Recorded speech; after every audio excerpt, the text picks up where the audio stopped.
Hello watch fans, it's Anders here on Watch On channel. Today the video version of an article I just released on my new website / blog wristwatchpassion.net. So I wanted to make a video version of this article, which is an article compiling 10 great offerings if you're looking for an entry-level luxury automatic dive watch. So this is the kind of mid-level, a little higher than mid-level kind of watches that you can purchase just before you enter the luxury segment. So it's not brands like Omega and Rolex and stuff like that. It's brands which are high quality and which have a lot of heritage and overall quality to offer with their watches, but where you don't pay a premium price like you do with the luxury watches.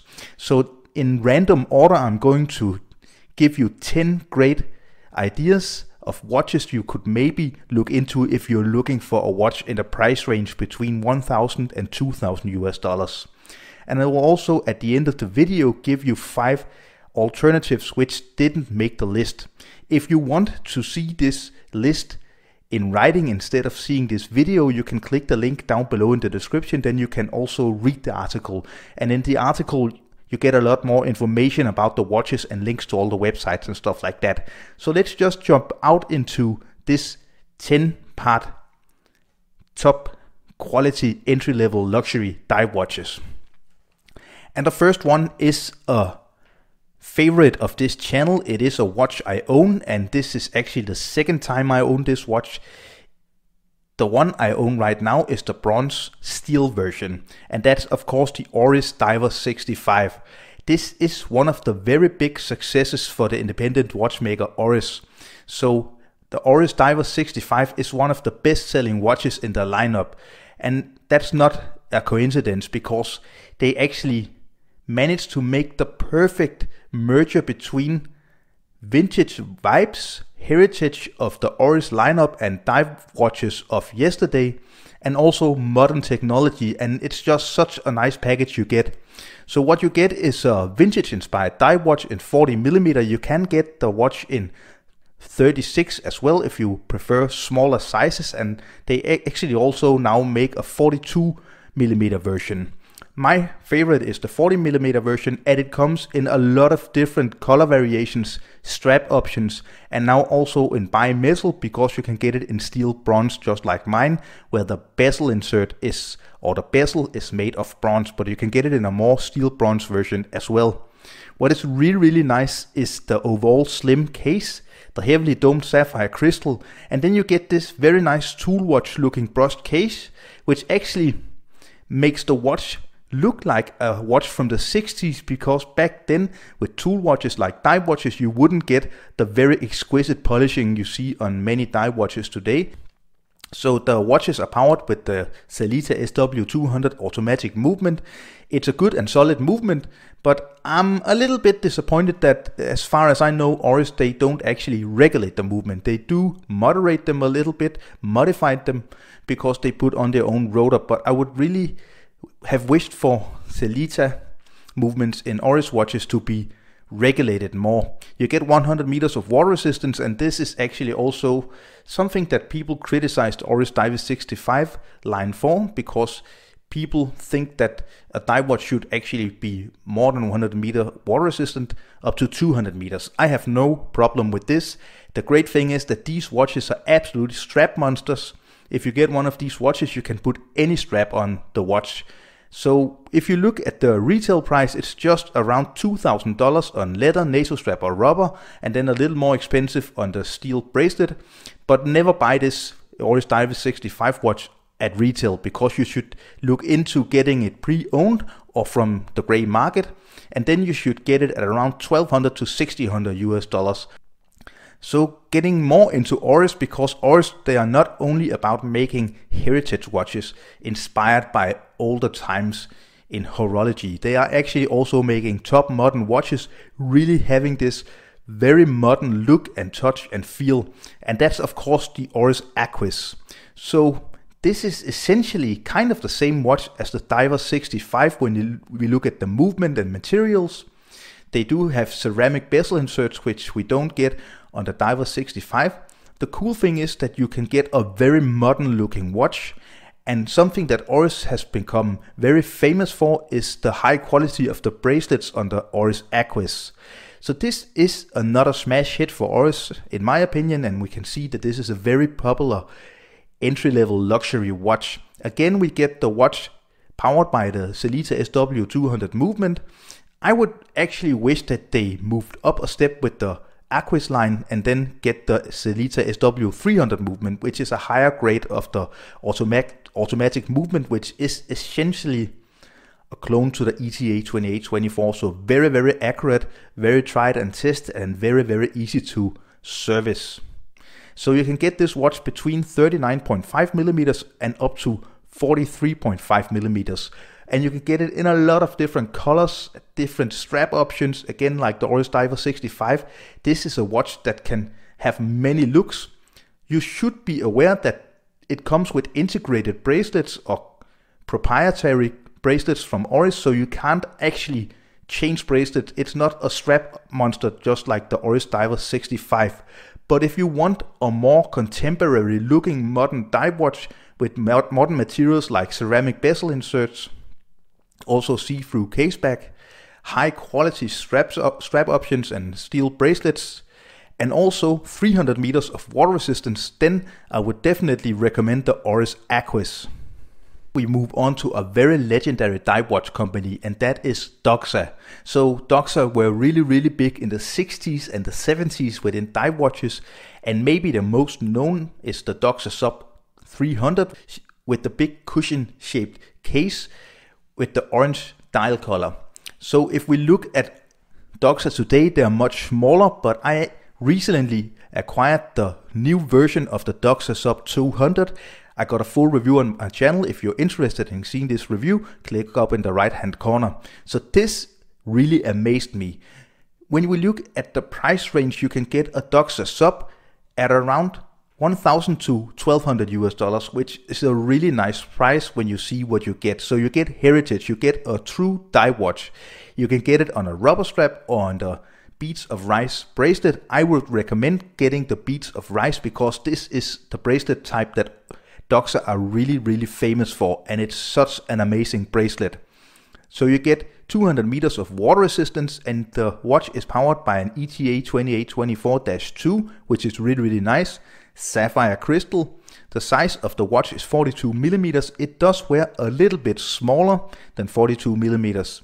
A really cool thing is that you actually get the same case design as you get with the Omega Speedmaster, because the cases come from the same factory. So that's very interesting, and it just really gives this amazing dive watch, which looks great, and you get it in 6 different color options, a cool vintage vibe to it. I think you get a very interesting case here, which is really nicely finished. So if you want to move a little out of the more well-known brands and get a true dive watch brand, then look into the Doxa Sub200, and the price is nothing to be too sad about, because this is almost half price retail from Oris and other brands like that. So that was the Doxa Sub200, a personal favorite. So moving on to another watch I got in my personal collection, it is of course the Heuer Aquaracer. When we look at the Heuer Aquaracer compared to the Doxa Sub200, what we get here is definitely a much more modern, contemporary looking dive watch. It's kind of a comparable watch to the Oris Equus in my opinion. So this might not be the most popular watch brand, but don't listen to what the haters say, because I own several Aquaracers, which is the dive watch line of Heuer, and I right now own a white dial 41mm Aquaracer automatic on a black rubber strap. The rubber strap is the best I have ever tried, and this watch I have owned for almost 4 years now, and it's just a monster. It just keeps on working. It's such a reliable, accurate watch. It's powered by the ETA 2824. Most of the Aquaracers today are powered by the Seiko SPP05J1, but on contrary to Oris, they actually regulate the movement, so you get quite accurate movements and watches if you buy a Heuer Aquaracer. It is a very versatile line of watches. You can definitely get it in a lot of different strap options, colors, materials, and sizes. So you can get it in a 40.5mm, and 41 millimeter, and then you can get it in a 43 millimeter size if you want a bigger watch. I definitely can recommend the Heuer Aquaracer as an entry-level luxury dive watch. And you can get it with ceramic bezel inserts, steel bezel inserts, different cool dial options and stuff like that. My recommendation would definitely be, if you want one of these modern entry-level Swiss luxury dive watches from Heuer, you should never buy it at full retail price. Never buy it at full retail price.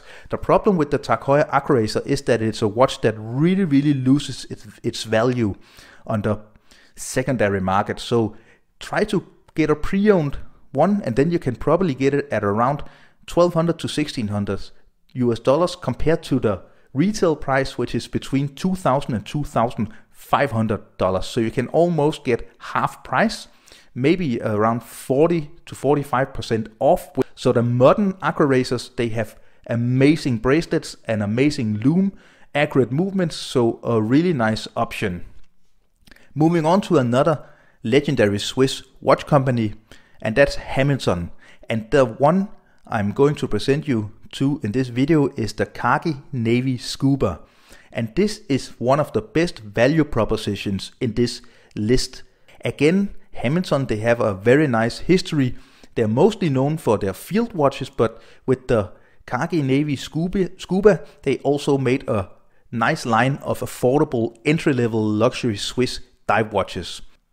So here you of course get an ETA movement, and that's because Hemington is owned by Swatch Group, which also owns ETA. And they actually provide the watch with the Powermatic 80 in different versions. So the cool thing is you pay a little with the beat rate, which is a bit slower, but what you get is 80 hours of power reserve and high accuracy and very easy serviceable movements. So the Powermatic 80 actually gives you 80 hours of power reserve, which is amazing at this price point.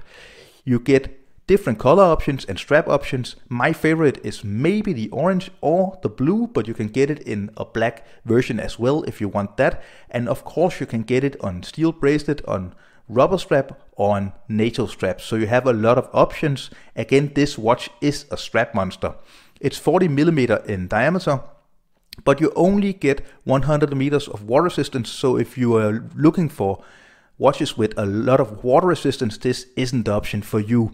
But look at a price from brand new, if you go to an AD, around $700 to $750, which is an amazing price for what you get.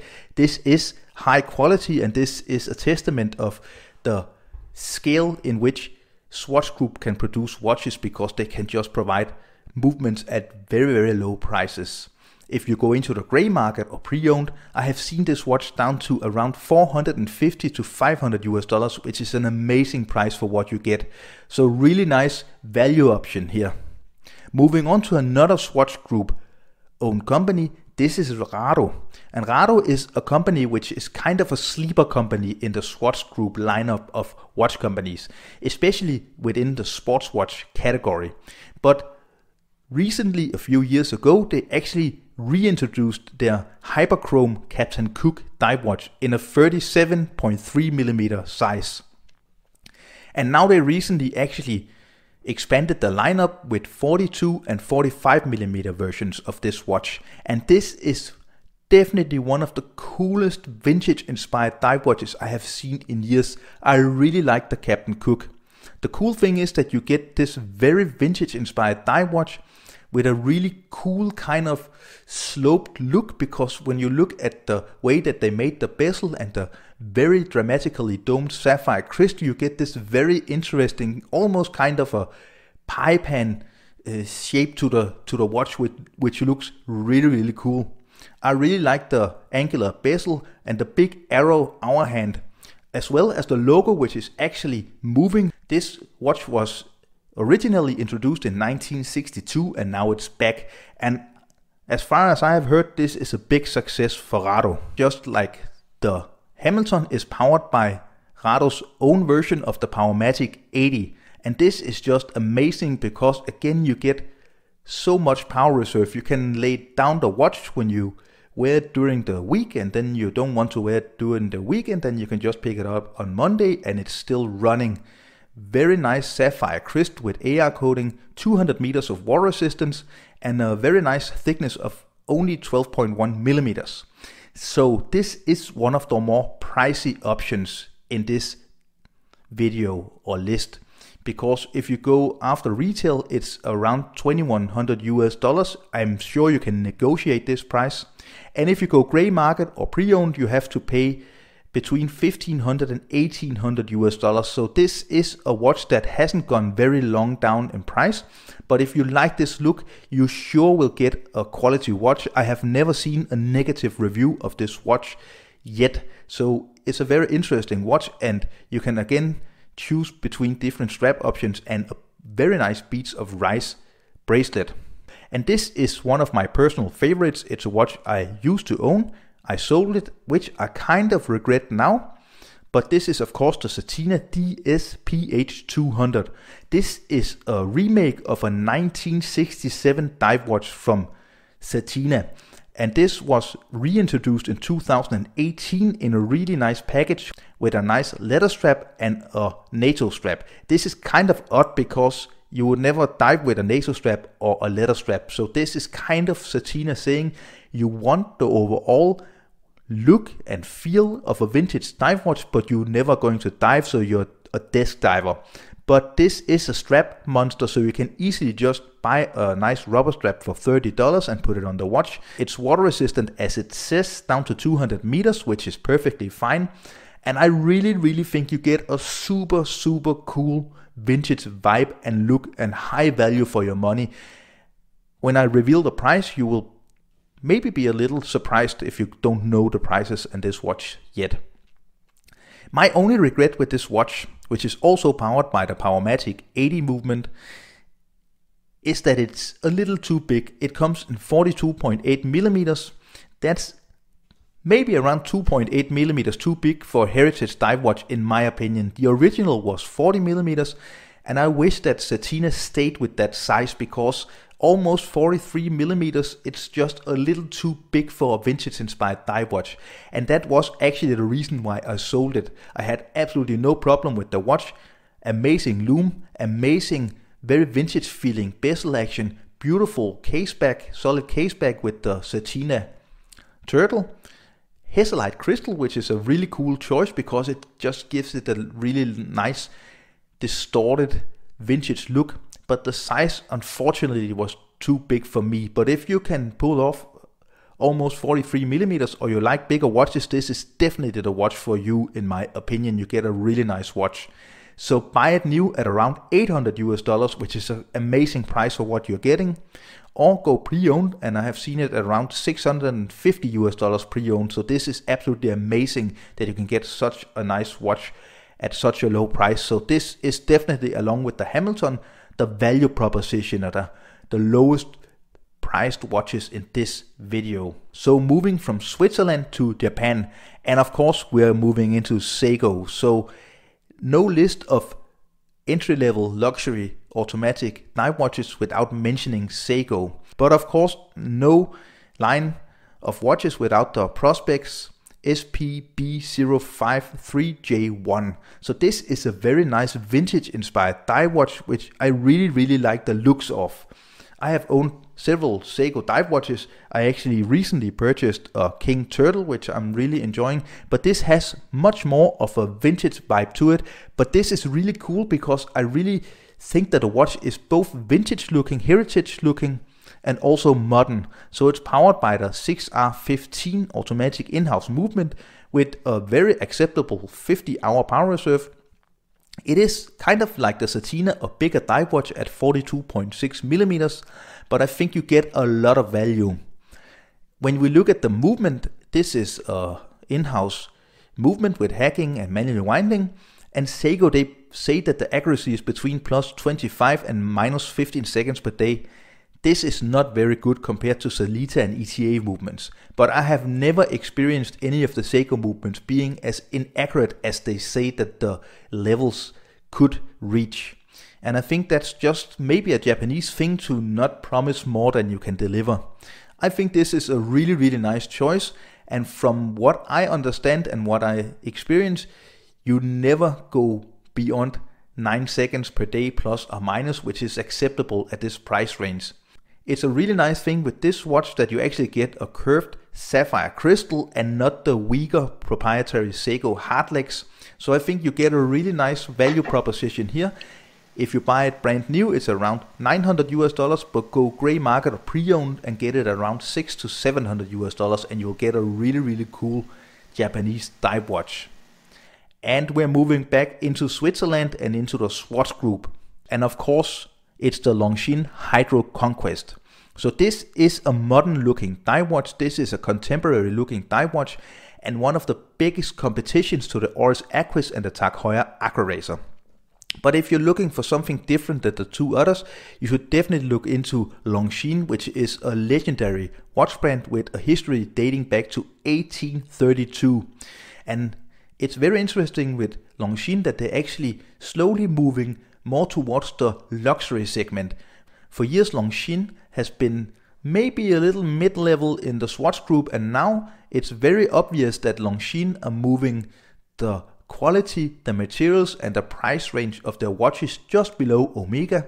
So consider Longines Hydro Conquest, the new versions at least, as kind of a value proposition if you're looking for an Omega Seamaster, although it's not the same look and feel and quality of movement and materials.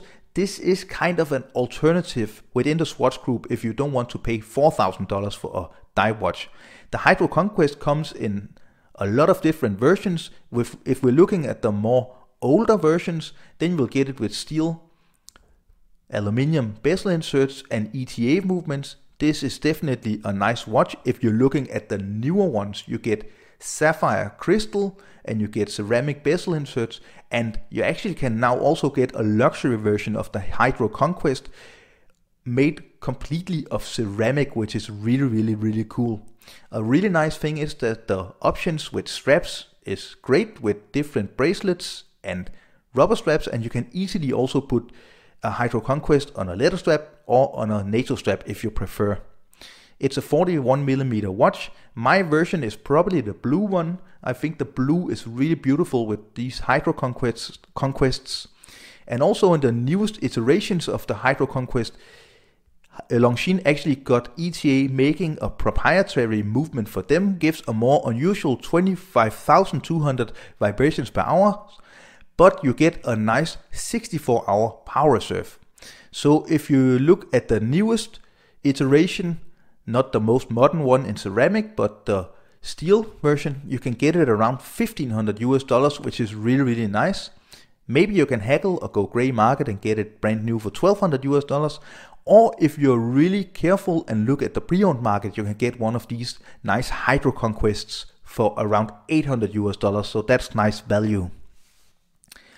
And moving towards the very last dive watch in this list of 10 cool entry-level luxury dive watches. It is the Raymond Vail Freelancer diver, and this is, along with Oris, one of the very few independent watch companies left in Switzerland. Most of the watch companies are owned by bigger corporations or are high-end luxury. I used to own the Freelancer diver, and that was just one of the very best value propositions and high quality dive watches below $3,000 I have ever tried. I sold it, and that was again just like the Cetina, because it was just a little too big for me, unfortunately. But what you get is a high quality dive watch with beautiful dials, different color options, rubber straps. You can also put it on a leather strap, or you can buy it on the beautiful Jubilee bracelet, which is high quality. This is definitely the best Jubilee bracelet I have tried since I tried a Rolex Jubilee bracelet. So you almost get Rolex quality with the Jubilee bracelets, which is also a very cool choice. Because the Freelancer is kind of a modern looking dive watch, I really like the detail with the date window. I really like the choice of hands, and still it just gives a really nice vintage look when you put it on the Jubilee bracelet. I had the one with the silver dial and the blue ceramic bezel insert on the Jubilee. It was a fantastic watch, extremely well constructed, very original look in my opinion, in a market where it's almost impossible to come up with something original. It comes in 4 different color variations, and it's powered by a regulated Seiko SPP05J1 movement. So it's not the most exciting movement, but what Raymond Vail does is actually they regulate it. The loom was also really nice. So my gripe and the reason why I sold it was the size, because they quote the Freelancer as being 42 millimeters. It's actually 42.5, and that's just a little too big for my taste. I want my dive watches personally between 39 and 42 millimeters. But if you prefer a little bigger size of your dive watch, I can definitely recommend this watch. It has a water resistance of 300 meters and it's only 11.8 millimeters thick. And get it on the Jubilee, it's amazing. So a very nice watch and a really nice value proposition. Prices for the Freelancer has gone down in recent years. So you can get it brand new at around $2,500, but you should definitely go gray market or pre-owned, and then you can get a nice example at around $1,100 to $1,500. So this was the 10 best choices of an entry-level luxury dive watch in my opinion. But we have 5 worthy mentions which you should definitely also look into, and I'm just going to name them. It's the Tissot Seastar 1000, the Mido Ocean Star, the Glycine Combat Sub, the Eterna Contiki Diver, and then the Maurice Lacroix Icon Venturer.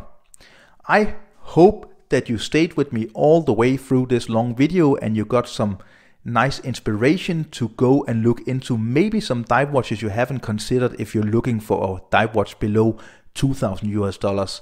I definitely enjoyed researching this article, and again, if you want to read this article in text and pictures, go to my website. You can find the link down below, and then you can read more information and find links and all the prices again of all these dive watches I mentioned. If you enjoyed this video, don't forget to subscribe to my channel. Don't forget to leave a comment down below. Which of these 10 to 15 choices is your favorite, and do you have any nice options that I didn't discover? Because I really would like to see your best picks for an entry-level luxury dive watch in the automatic range, of course. Also, don't forget to follow my blog and my website at wristwatchpassion.net. Follow me on Instagram and Facebook, and I will see you very soon. Thank you. Bye.